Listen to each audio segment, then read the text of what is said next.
Tu es la seule source qui ne tarit jamais. Et tous ceux qui se confient en toi rayonnent de joie.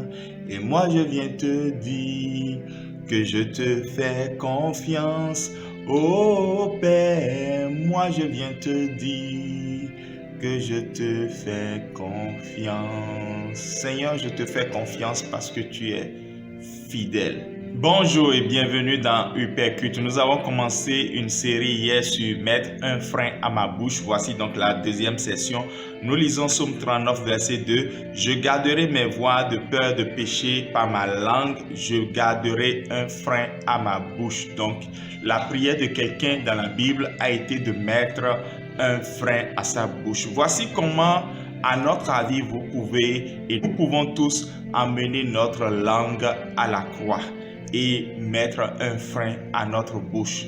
Premièrement, il faut que nous arrivions à nous définir une liste de mots interdits et de mots favoris. Nous allons lister des mots qui ne doivent jamais franchir notre bouche, tels que ce fameux mot de 5 lettres commençant par M et terminé par DE que je n'ose pas prononcer et que nous devons choisir de ne pas prononcer, comme toute une série d'autres mots. Un enfongoué par exemple, emprunter, tapette qu'on porte à la maison et que facilement nous prenons pour insulter quelqu'un. Donc, les jurons, les insultes, les propos excessifs, les cancans, les mensonges, les flatteries, les paroles légères, nous devons nous-mêmes choisir de dire ces paroles ne franchiront pas mes lèvres. Et puis choisir justement nos mots favoris.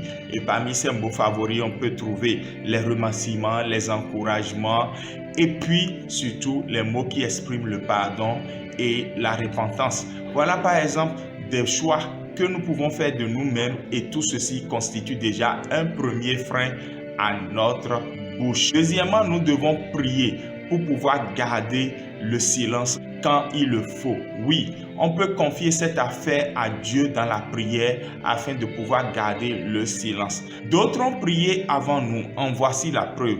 Psaume 19, verset 14. Reçois favorablement les paroles de ma bouche et les méditations de mon cœur en ta présence, ô Éternel, mon rocher et mon rédempteur. Voici, la prière de quelqu'un a été que Dieu agrée non seulement ce qu'il y a dans son cœur, mais aussi ce qui franchit ses lèvres. Il y a maintenant un degré supérieur dans la prière où dans le psaume 141, le verset 3, il est écrit « Éternel, veille sur ma bouche, garde la porte de mes lèvres. » Donc, nos lèvres sont une porte. Et si nous voulons que Dieu en soit la sentinelle qui gardera la clé, bien la clé, il va nous la donner nous-mêmes. D'où le verset que nous avons lu comme verset de base aujourd'hui, Psaume 39, verset 2. Nous-mêmes, nous prenons l'engagement maintenant en disant « Je garderai mes voies de peur de pécher par ma langue et je mettrai un frein à ma bouche. » Donc la clé des portes de nos lèvres, c'est entre nos mains et nous devons choisir de mettre un frein à notre lèvre, de peur de pécher contre Dieu.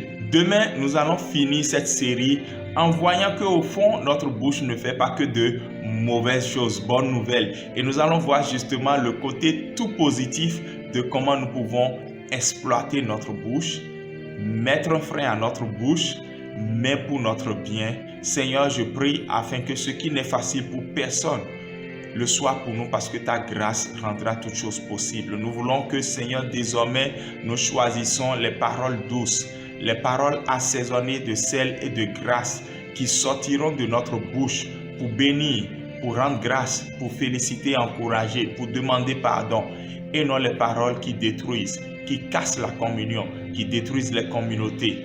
Père, donne-nous réellement d'être des artisans de paix. Au nom de Jésus, nous avons prié. Amen. Shalom.